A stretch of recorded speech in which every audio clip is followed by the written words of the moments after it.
Hello and welcome to In Stitches with Jackie. If you're new, welcome.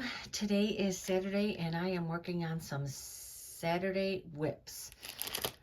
This is just a little tabletop or a little hanger thing. It's 12 by 12 square. I just pieced these edges.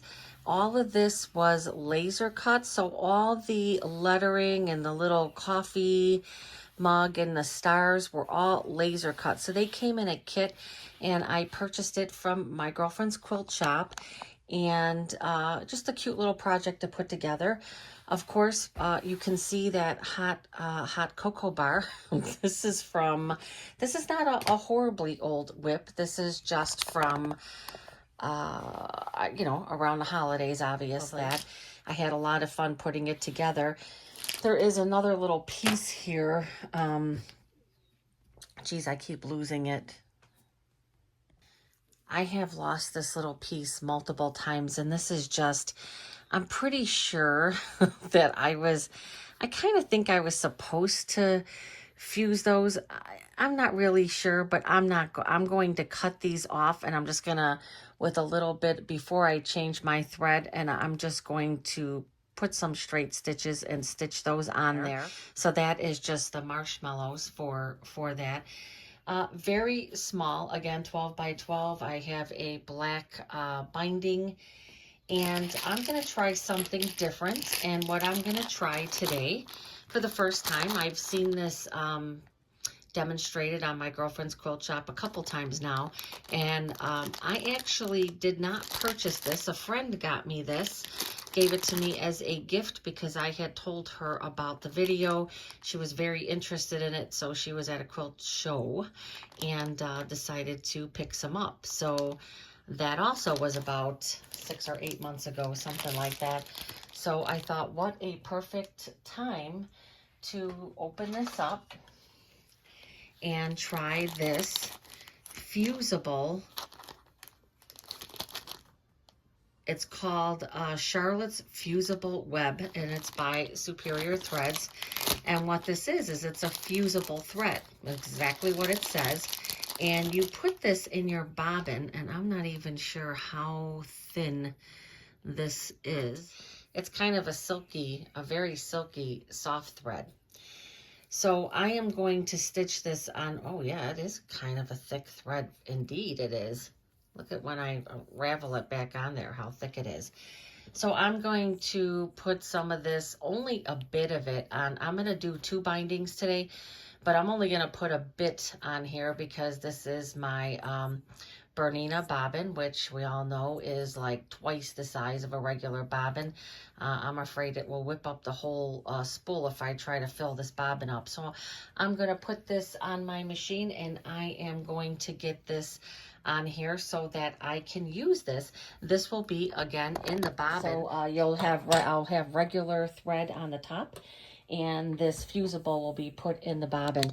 Now, it's pretty much the same thing as with using the glue. Once I have it all stitched on here, then I'll be taking my iron and fusing it in place. And then you do need to take your regular thread then and stitch it. It won't last forever. Okay, I have my marshmallows in place. It's really cute. Super cute.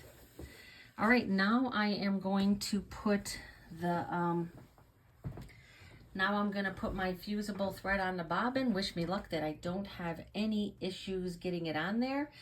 And then we're going to get the binding sewn in place so that I can show you how this nicely fuses. We'll see how the machine handles it and if I have any issues with it.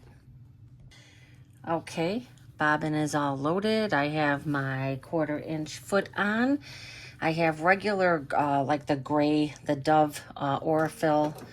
I believe they call that the Dove color. I am going to increase, though, my stitch length, and I am going to increase that. Let's try 2.75. And the reason why I'm doing that is I felt just a little resistance, and it could be because that bobbin thread, that fusible bobbin thread is so thick. So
get that put in place, and then it will be time to take this to the back. And sometimes how you would normally press this, I'm not going to press it. I'm just going to finger press and then roll to the back and use my iron. But as stated before, I think I'm going to have to trim a little bit of this because this binding is really small and it looks like I am just going to get there. And I can't really do a lot of ironing like I normally would because I don't want that fusible thread to start fusing. So I will be back when I get to that step. Okay, so I am going to give my review on this fusible thread. The fusible thread, I looked it up. I Googled, came up, and on Amazon, I want to say it was like $8.95. I can't see how many yards is on here. Let's see. Fusible web, they call it. It doesn't say how much, and I didn't really see on the package.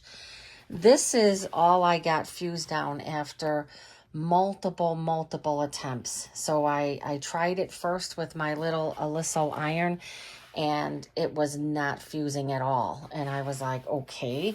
So I went and I just Googled, fusible fusible thread, and found a video of somebody on YouTube who was doing it, and I kind of got the impression she was, you know, she was spraying and, oh well, you got to do this and you got to do that. So it's not, in my opinion, it took a lot of work to fuse, and it only fused like in a couple spots, and then not here. It fused here and then not here.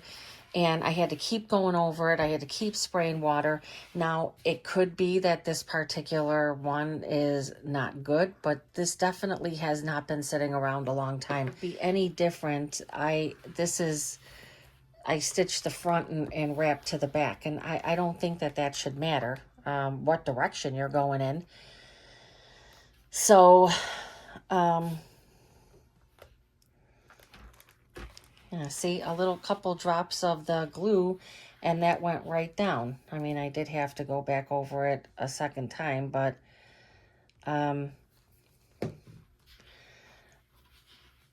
going to say that I would probably stick with the glue method for myself. This glue, I'm not quite sure, probably a little more expensive because got it at a quilt shop, but I have had this a very long time. It packs a punch. You don't really need a lot. And then, as I showed in my other video, I was just using, I was just using some, not the Elmer's, but the stick glue. And I felt like that was more than sufficient. And you could pick those things up at the start of a new school year. I think I got like 10 of the sticks for, I don't know, like $6 or something. It might have even been less than that. And this I can do with my Aliso. That fusible thread, there was no way that stuff was going to work with my Aliso. I had to go to my big iron, buy my ironing board, and you could see I only had a few pieces that actually worked. And you could see how nice it's staying down with the glue. So I think cost-wise and just, you know, functionality, I just kind of feel like the glue is kind of, you know, beat out anything I could say about the other one, about the fusible thread. I was very excited to use that, and I just don't feel like it did a great job. Now, I do believe in putting some clips here, but you could see how well this has stayed with the glue. I'm going to have to say, between the fusible and the glue wins for me. I don't think I'm going to, I don't think I'm going to mess with this. And then you have to remember to take it out of your bobbin case. Although I don't think that would be hard because, as I mentioned, it is a little thick, and it did, you know, I could tell a difference with, with stitching. So I'm definitely going to take that out and get this stitched down. And I know that my next binding that I'm going to do, I'm going to use the glue. I'm going to do it from the back, and but I will do it the other way. So I'm going to get this finished up. I'm going to continue to go across this and bind this and then get this stitched in place. And I'm going to move on to my other project. Okay, now I am at my machine to get this binding stitched on. After going through all of that back and forth.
So I think that it's much easier when you're doing that to, you know, stitch the back and roll it to the front.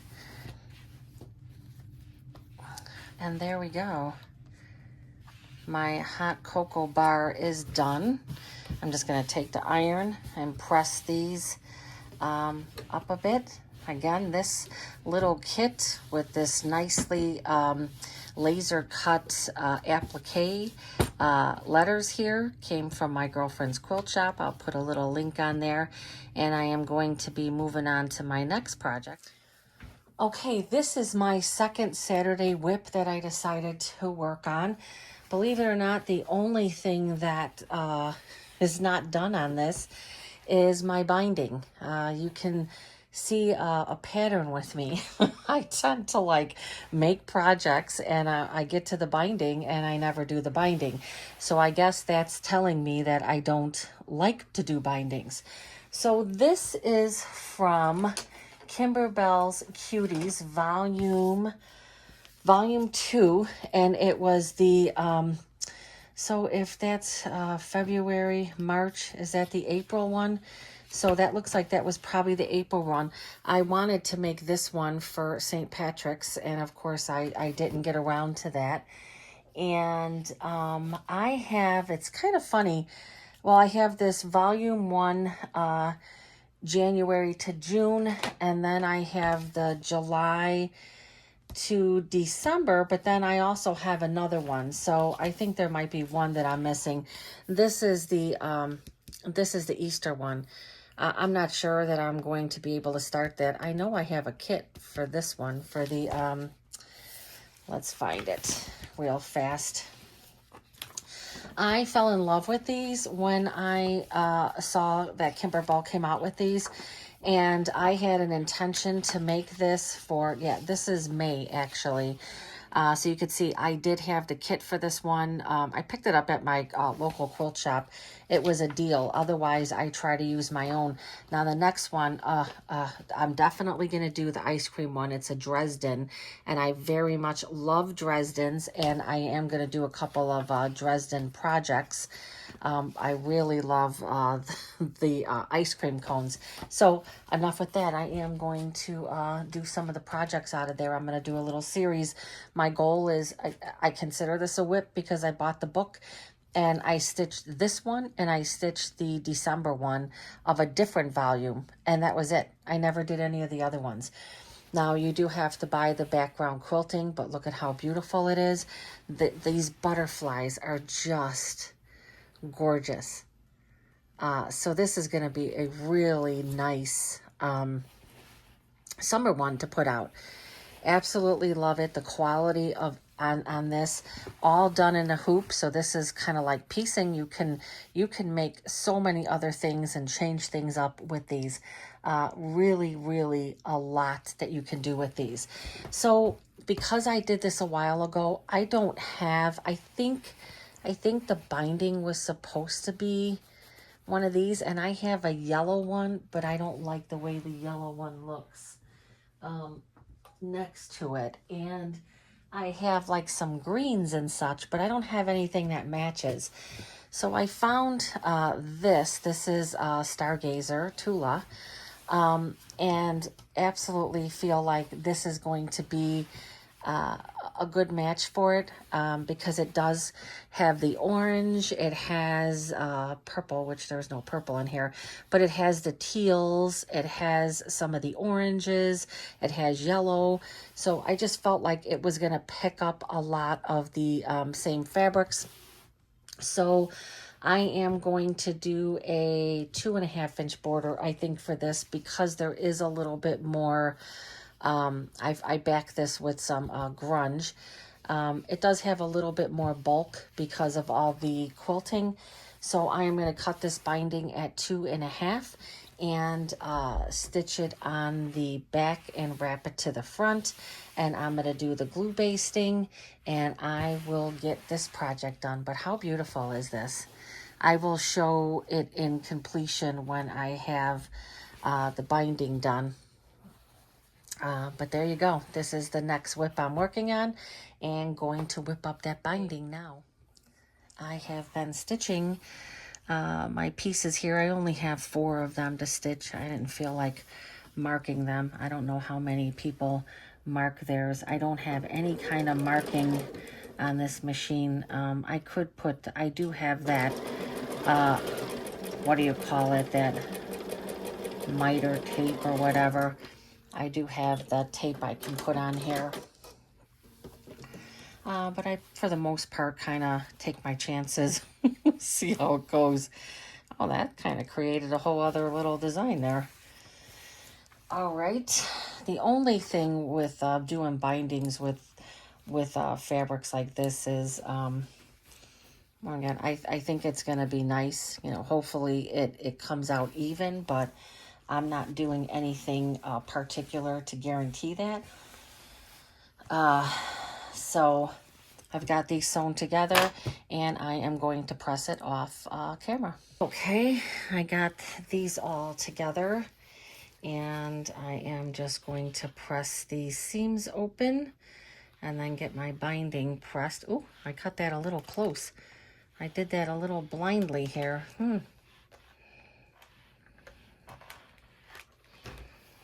I do have that binding ease, but this isn't very big, and you can have this done in you know, 2 minutes.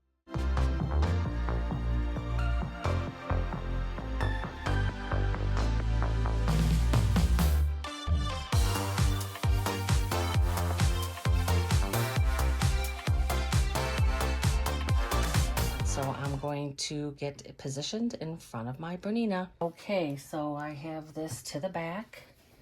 Move my other projects out of the way. One of the things that I struggle with too is I will clean up and everything looks great, and then I get real sloppy again. So I just got back from a 4-day retreat with some friends, and you know, still have half of my stuff in bags, and yeah, just really trying to get myself more organized, and it's easier said than done, for sure. Not the most organized. I try, but all right, so we're gonna get this lined up. This is the back, and I have my 1/4 inch foot on here. And I definitely have to increase my stitch length. I'm gonna go to 3 because again, these tend to be thicker because this has a couple layers. There's a batting, and then there's stabilizer because this was done with the embroidery.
was auditioning everything, this was the best choice.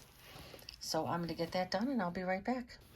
Okay, I got that stitched. It's always so difficult to do that, so that when you put that straight. So I'm just going to get this cut and I'm going to press it, and then I'm going to finish sewing this in place, and then I will be ready for my glue basting. Okay, I got that nicely. Usually start a little bit further back, reinforce some of those stitches.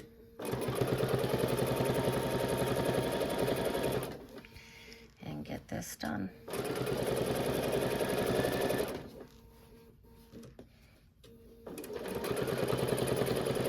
I feel like no matter how well I judge this, I always end up with just a tad of a pleat, as I am with this one, but it's so minute that it's not going to matter.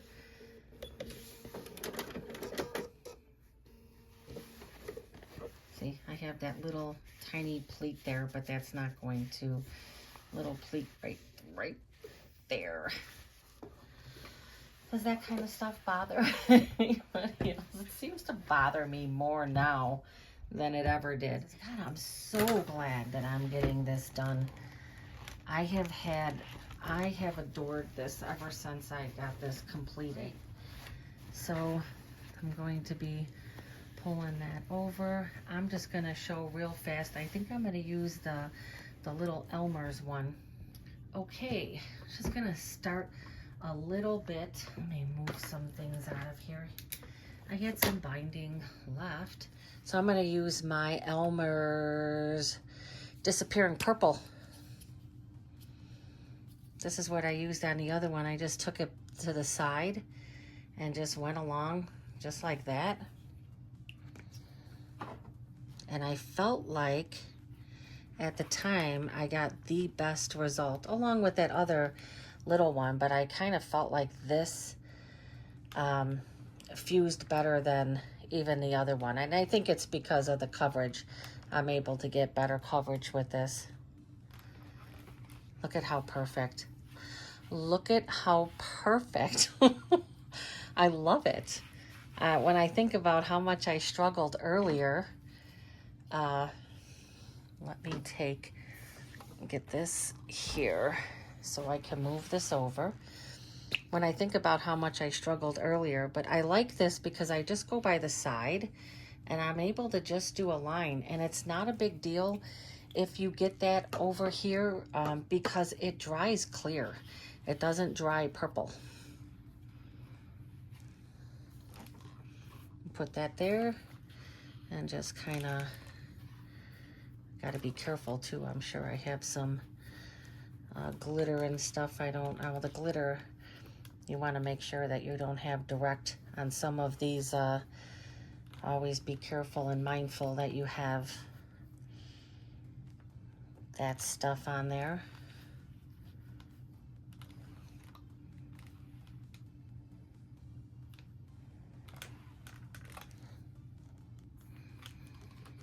And like last time, I do very much believe in putting some clips. I just kind of feel like the clips help hold things in place.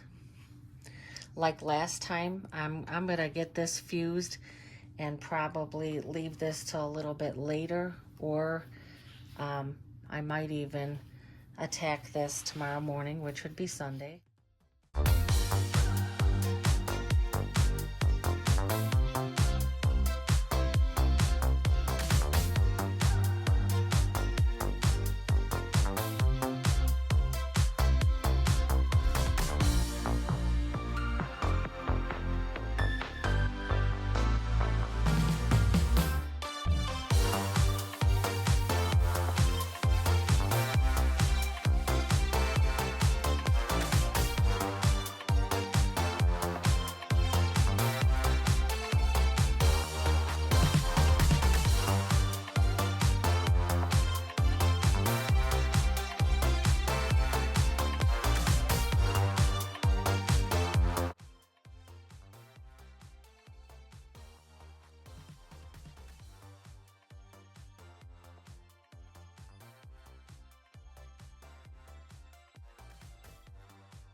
I can get that in place. Let me just take this one. I got an extra one there. All right, so I went all the way around the quilt. So I have this all set. And then all I have to do is I will be stitching this at my baby lock because I am going to use that wonderful binding foot. All right. Hope you enjoyed this to this point. And thanks for hanging out if you did. All right, I am getting ready to get this finished. I have my binding foot on, my baby lock alt hair, and I am going to get this binding stitched down. And this today is Sunday. I did let this kind of sit overnight. I didn't have enough time to get this done on Saturday, but it's still included in my Saturday WIP. Sometimes when you're tired, you just have to know when to step away from a project. And although I really wanted to finish this yesterday, I just felt like I had done enough, and I left it for this morning. So I'm hoping that I am able to get this video today because my internet is horrible and it takes forever. So this is the baby lock binding foot. I showed this before. It has a little groove and it kind of sits right inside there. Like I don't have to really do a whole lot with it. I love this foot. I love how it stitches so close to the edge. I don't have to select anything specific. I'm using the 1-03 stitch. And it is the 2.5 inch length, and the width is 3.5. And that's your basic settings for, any type of quilting settings. And should not take long to get this done. I really do like this foot. I used it for the last one, and I had stated before that I was always somebody who stitched from the front and wrapped to the back because I always felt like when I did it this way, it never looked clean, it never looked consistent to me. And this foot, I am not one who gets very hyped about feet because I always feel like you shouldn't have to buy a special foot to do things. But this is a foot that I definitely recommend, and I could say I don't remember the exact price, but it was not an expensive foot at all. It was a very reasonably priced foot. So I think that's why when I my hands are so dry. Okay, I had to get my stiletto. One of the things I had mentioned before is that for me, when I'm using this foot, you want to stitch slow and consistent because it is riding that edge.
Okay, it is Sunday and my Saturday whips for this week are done. I did finish my hot cocoa bar, got my binding that I sewed on the front and wrapped to the back. I ended up, as you will see in the video, I ended up doing this with, this came out a little wonky there, but ended up doing the glue basting and just did the stitch in the ditch on my Bernina on this one. Very cute. Again, to wrap up, this was a kit from my girlfriend's quilt shop.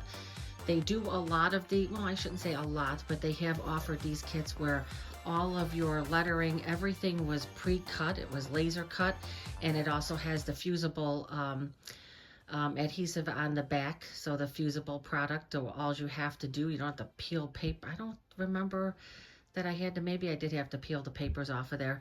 And then just, it's already all on there. All you have to do is put your lettering in place and baste it with an iron and it's done. They included these little things to do that. And I have not done any top stitching on this. I believe when I was watching the live show that they were selling this at the time, that this fusible, whatever this fusible is that they're using, said that it was, you know, not necessarily something you had to go over. Some of these are so small. So if I do see any of this popping up, I'll just go over with a single stitch on the sewing machine. Right now, because everything is so well fused down, I'm going to keep it as it is. Again, I quilted that with the clear blue tiles. Very beautiful. On the back, you could see how nice the quilting is. So project done. And this was started, I believe I started that in December. Might have been January, so it is a recent whip. Unlike this one that I started this cutie. This is a Kimberbell cutie, and I started this, it was definitely last year, probably earlier in the year. I'm not sure, but I had the whole thing done, and the only thing that was not done on this one was the binding. And so I did the same thing, but this time I stitched it on the back, wrapped it to the front, and stated that one of the reasons why I used to stay away from this is because I just always felt it looked sloppy. Look at how beautiful this looks. I used the Baby Lock binding foot, and I also did the glue basting again. But that binding foot is a game changer. It stitches right on the edge. It just is very clean. Yeah, it is so clean. It stitches just right on the edge there. And there's a groove in that foot that just, I mean, you could see the consistency there. What I do recommend is that you take your time. Don't try to stitch real fast because there's the groove in the foot. And let me just show the foot. Again, just showing the foot. And it has this groove. And it's a pretty significant groove. You can see that. And it just sits when you have it on your binding. It sits in that groove, and it just doesn't move. It holds really nice. This is the hump jumper, I believe, so to balance it out. You know, I got a little overconfident with it, and I started sewing too fast, and then it did go off a bit. But if you take your time and you stitch, you are going to get a perfect result on your binding, as you can see. So yeah, so 2 more whips down. We still have till the end of next week. I'm gonna be away again next week, so I'm not quite sure how much I'm gonna get done, but I do have plans to finish my one pillow. I started one of my ruffle pillows quite a while ago, and I've never finished it. So that's going to be my next whip. And there's a few other things, little things that I need to work on. So hopefully I can get some more whips done this coming Saturday, but I will be out of town. So hopefully I can get something recorded and posted. And I would like to thank you for stopping by. I hope you enjoyed the video. Please provide comments, especially about the fusible thread. If you have anything if you use it, and if you have found, you know, tricks to be able to get it to work easier than what I had. I had nothing but struggles, and so I'm going to stick with what has been very easy for me, and that is the Elmer's stick glue for the basting, and using the Baby Lock binding foot, and I'm going to continue to do it that way. Please give a thumbs up and consider subscribing, and thank you again for stopping by.